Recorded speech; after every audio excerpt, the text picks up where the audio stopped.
On resta pendant quelques semaines sans avoir aucun journal. Enfin, tous les journaux retardés arriveront à la fois et feront lu. Avec avidité, l'empereur prit subitement la résolution de quitter l'île. Ils n'ont instruit personne que sa mère, en lui recommandant de ne pas en parler, surtout à la princesse Pauline dont il redoutait la légèreté. Ma belle-mère m'a raconté depuis leur conversation. Ils se promenaient on les soirs tous les deux seuls dans les jardins. La France est malheureuse, elle perd tous les jeux, tous les avantages que je lui avais assurés, dit l'empereur. Que pensez-vous de mon projet, ma mère? J'ai envie d'aller encore la délivrer. Madame saisie à cette nouvelle, oui, répondit. Ah, laissez-moi être mère un instant et je vous répondrai après. Alors, se remettant de sa vive émotion, elle lui dit avec véhémence, oui, allez, remplissez votre destinée. Vous n'êtes pas fait pour mourir dans cette île abandonnée.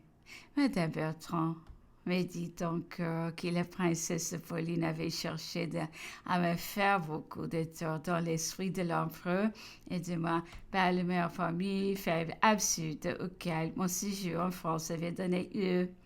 Les camps rétablis partout, Madame de Barca à Marseille. Elle quittait Naples, d'où sa fille lui avait envoyé une frégate à l'île d'Elba pour la mener près d'elle aussitôt que le bruit du départ de l'empereur lui était parvenu. Comme l'empereur avait annoncé à sa mère qu'il l'enverrait chercher aussitôt sans arriver en France. Madame crut que c'était là, en effet, la frégate qui lui destinait, mais cependant dans la crainte d'être surprise à ce qu'elle m'a dit de craignant qu'à la faveur de cette démarche, la reine de Naples ne voulût s'emparer de l'île. Elle fit tout disposer pour la défense, ordonna au commandement en partant de ne jamais rendre l'île à qui que ce fût. Si ce n'était aux troupes de l'empereur aussitôt arrivées à Naples, apprenant son erreur à la réussite de l'empereur, elle s'était embarquée de nouveau pour revenir promptement en France. Le maréchal Bertrand vint m'annoncer cette arrivée. Elle m'a dit que probablement madame ne me recevrait pas, qui savait qu'à l'île d'Elba, elle s'était fortement prononcée contre moi. A-t-il m'avoué même qu'il avait jugé convenable de faire part à l'empereur de cette crainte. Il ajoutait même que l'empereur avait répondu. Quelle griffe madame peut-elle avoir contre Hortense? Elle a bien été voir la reine de Naples. Hortense n'a rien fait contre moi.